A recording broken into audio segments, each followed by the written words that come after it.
আসলে ধামাকা কিনা জানি না, বড় পর্দায় আসার জন্যই আসলে প্রস্তুতি নিচ্ছি।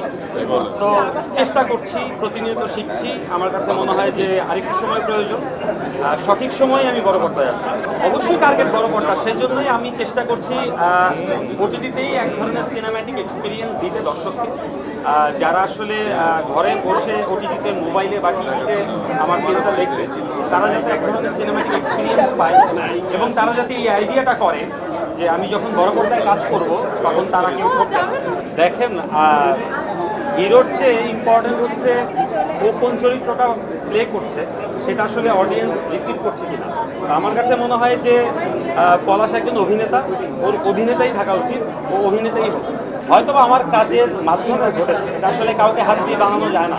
বরিশালের দর্শকদের টার্গেট করে বিষয়টা তা না, আসলে আমার নিজের দেশের বাড়িই বরিশাল। সো মনে হলো যে কখনো আমার নিজের দেশের বাড়িতে গিয়ে আসলে শুট করা হয়নি, এই প্রথম আমি বরিশালে গিয়ে শুট করলাম, সেজন্যই আর কিছুই না।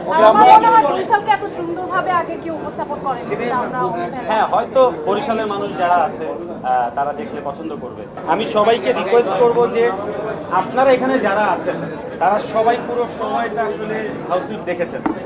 আপনারা আপনাদের অনুভূতি ব্যক্ত করেন, আপনাদের ভালো লাগলে সেটা আসলে মানুষের কাছে ছড়াবে এবং আমরা চাই দর্শক এনজয় করুক কাজটা।